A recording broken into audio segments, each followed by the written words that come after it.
I like interactive stories.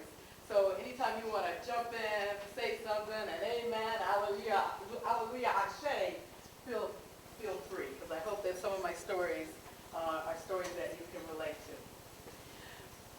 I decided to do a piece called Heroes, those heroines of hair, those who I modeled my own hairdos after. So I began to think of names for the straight sisters.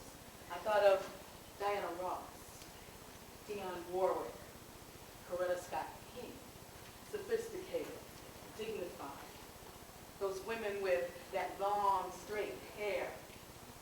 Diana Ross with her hair pieces before hair weaves were in. Blonde, red, bold. And I thought of those sisters that I looked up to when I decided to get my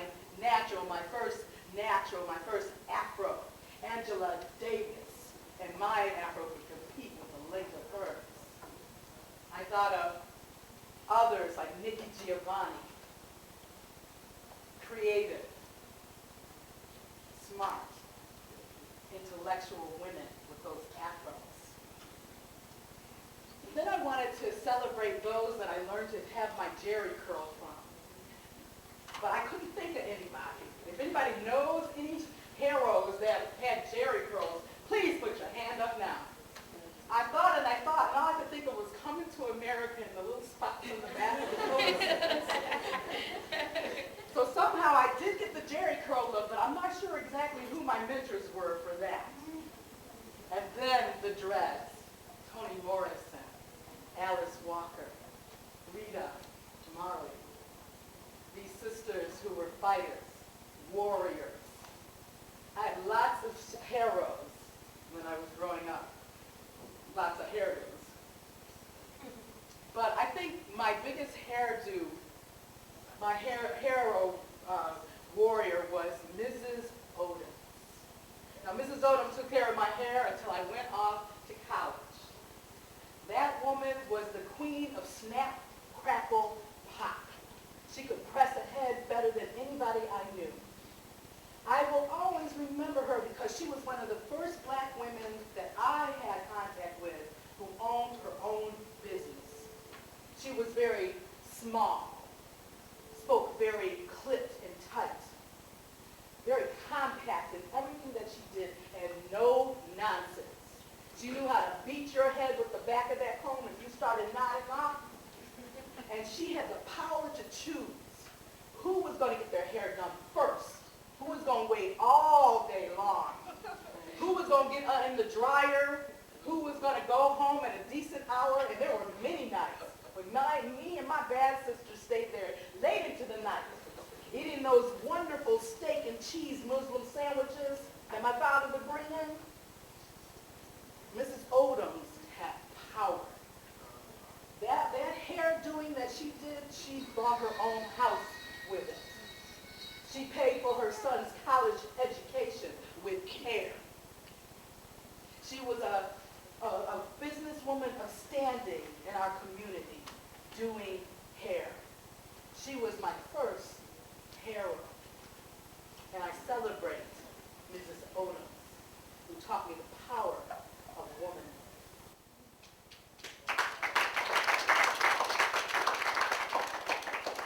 Rapunzel lived with a man that, was very strict and didn't have a whole lot of patience. And he complained about the gnats at the back of her head all the time. And Rapunzel's hair was just wore out. It had been dyed, fried, slicked to the side. It had been permed to death, chemically treated, dyed red, yellow, green, and orange. And her hair was tired. And Rapunzel listened to her hair. And she told her husband, no more. I'm going to a more natural look. And she cut her hair down to a soft fro. Rapunzel's husband wasn't going to have any part of it. And he locked her high in a tower. And he said, until you decide to get that hair good looking for me, you'll be up there until that happens. Rapunzel stayed for years in that tower. She fought the urges for chemical straightening. She fought the urges for straightening combs and hot curlers and blow dryers. And she let her hair grow. She would talk to it, whisper secrets into each dread as they formed. And those dreads would talk back to her softly in her ear. She was never lonely up there in that tower. Year after year, that hair grew. It kept her secrets. It kept her company. And then one day, Rapunzel woke up out of her stupor. She took those dreads and she flung them out the window. She tied a few on the other side to a pole in the room, and Rapunzel freed herself. She no longer needed that husband that was upset about the gnats on the back of her head. Rapunzel saved herself. So that's my version. When I grew up in Camillus, New York, a small suburb outside of Syracuse. And there was another black family when we moved in, and they moved out about 3 months after we did. The other black person in my school was my brother. So we kind of grew up in isolation in white America. I belonged to a Girl Scout troop where I was the only sister in the troop. And one weekend, our leaders took us camping, troop camping.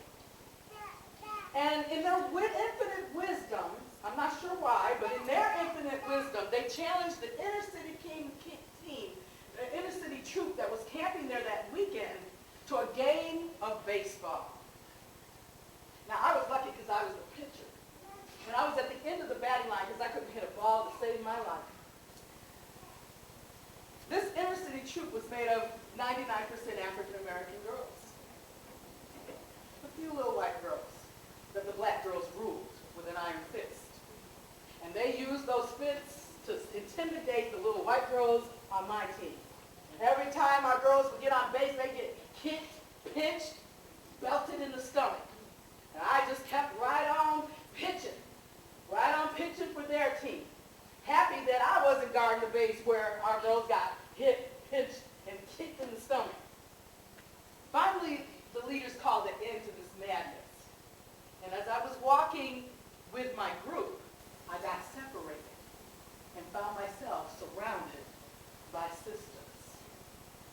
One of them stepped into the circle with me, and she looked me up and down. You think you something with that long, straight hair, don't you? I didn't say anything. I was scared. She says, if you are a soul sister, slap me 5. And she put out her hand. Now, growing up in Camillus, New York, I really didn't know what that meant. I looked at her blankly thinking, wah, wah, wah, wah, wah, wah, wah, wah, wah, wah. Slap you 5? What is that? So I decided to take the intellectual route, and I said, if you were my sister, you wouldn't be acting like this. I got my first beat down that day. They beat the hell out of me. And as I picked myself off of that ground after they had finished, and I walked out of that circle, determined not to cry, I walked all the way back to the campground where my troop was. When my leader saw me, she ran over and she hugged me. And she says, I'm so sorry. I know it was very embarrassing for you, for those girls to act like that. Invisible in her arms with my bruises, scuffed up clothing and leaves hanging in my straight hair. She never saw that I had been beat. She thought I was crying because I was embarrassed. She never understood how I felt that day.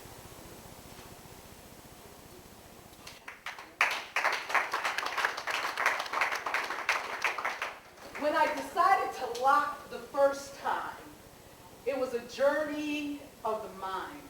I thought about it, and thought about it, and thought about it. And finally I went to this play at the Syracuse stage where one of the actors had these amazing red-dyed dreads. Every time she would come out for a new scene, the dreads would be different. Whirled around her head, pulled up straight, over one side, ponytailed in 2 parts. I don't even remember what the play was about or what it was called. All I remember was this sister with these dreads. And I knew it was time. It was time braid to get those nice little parts in it, taking it step by step. And I let them kind of grow out so the chemically treated hair would be at least a little bit long when I cut my hair. And I was at my mother's one Sunday, and the dread angel said, now. I quietly got up from the dining room table. No one was in the room. Went to my mother's sewing room and got one of those scissors you're not supposed to use on anything but cloth. And I sat back down at the dining room table by myself. And I began cutting. Snip, snip, snip. Feeling stronger with every cut. It was the time. My brother, my youngest brother, is 15 years younger than I, walked through the room in the middle of one of my snips. And he began screaming. She's maiming herself! She's maiming herself! I looked at him and I looked down at my fingers. Had I cut something I didn't know that I had cut? I wasn't bleeding. What are you doing? He said. You're maiming yourself. As if I was axing off body parts. I thought about what he had said. And with each snip, how chemicals bled through. How all of the hair oil and the blow dries were being cleansed from my hair. And in some ways I was maiming myself, maiming the past, maiming all the things that I had done to abuse my hair. I continued to snip. Snip. I said, yeah, I guess so. But I don't think I'm maiming myself.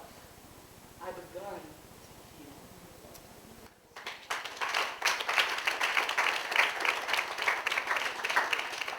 My family has a long tradition of controlling folks through hair. When I was little, it was pressed by Mrs. Odom. It grew down to the middle of my back. It was something that everyone in the family was very proud about. Had my aunt who would, at family gatherings, grab a chunk of my hair and tug. Is this real? Year after year she would ask us, didn't she understand each time you tug it's hurting? And yeah, it's real every year. She doesn't tug anymore, she just kind of looks at me. But my mother really regulated my hair as a child. Would not allow it to be cut. Would not allow it to be anything but pressed. And so when Angela Davis became one of my superheroes, my superhero, my hero, and I went to my mother and said, I want an afro. She said, no. Now mind you, my hair was natural, just straightened, no chemicals. I wanted an afro. And she said, no. I begged and begged and begged for months. And finally I said I was going to get an afro wig. And my mother said, yes. And we went down and she said, if you're going to wear an afro wig, it's going to be a good one. And she purchased it, paid good money for it. For a year I wore an afro wig in junior high. Sweating up underneath that thing. And you know, teenagers, we don't be washing things the way we're supposed to be washing it. But I wore that wig to death. Sometimes it would be sitting this way. Sometimes I'd be in class doing the test and had to tuck it back. But I wore that wig to death. Till my mother finally said that I could throw. That was a liberation day. Took that wig off and threw it in the trash. And by then my hair had really grown. I had the biggest super afro that you ever want to imagine. And then came the management of that afro. My parents nicknamed me the frozen afro. Because even in the deep of winter, and you know what upstate New York winters are like, every morning I would wet my hair and pick it out. I would arrive at school with icicles hanging from it. But I had one of the best groomed and good-looking afros you want to imagine. When it was time to go to college, I wanted to get my first perm. And my mother said, no. But Mom, it's going to be so much easier to take care of all the girls who are going to look like that. No. But I was 18. 18 years old. I bypassed Mrs. Odom, who hadn't seen my hair in years because of the fro. Didn't make no money off of me. And I went to another hairdresser. I got my first perm. I came home with my split hair. My father cussed me out. Oh, you think that you're 18 now? You get to decide what happens with your hair. And I had gotten it cut, shoulder length. I'm not sure which bothered her more, the perm or the cut. But my name was like mud in my house for months. I went through college with straight hair. First, nicely done beautician perms that my parents paid for long distance. And then the money started running out. So I experienced my first box perms done by other sisters. Like the movie said, big scabs, especially in the back of the head, that you can pick out, and I have a picture of myself running for vice president of the student council that I'm ashamed of till now, because definitely I needed the perm when that picture was there. I think that's why I lost. And then I discovered the blow dryer. And I would blow dry that hair straight and slick every morning, hours in the mirror to get that hair straight, and then hot curl it. My hair was crying for mercy and moisturizers. When I did dread, finally, it was after I had gotten a really short afro, and the young people that I had been working with for 8 years started calling me Mr. Johnson instead of Miss Johnson, as if your hair decided your gender. And that's when I grew it out a little bit and got my first braids. Then I got rid of the braids. Then I got the perm again. And then we came to the story of naming myself. When I got my first dreads, my parents said, no. And is you crazy? And I dreaded for a year. I gave up my dreads then because they were owned by everybody. Everybody owned my hair. At the time, I owned a black art gallery in Syracuse, and the students would come in and say, "Right on, sister!" And I got really afraid when they started coming in with cut hair and little dreads. I did this because of you. Everyone owned a piece of my hair. And so, secretly, under red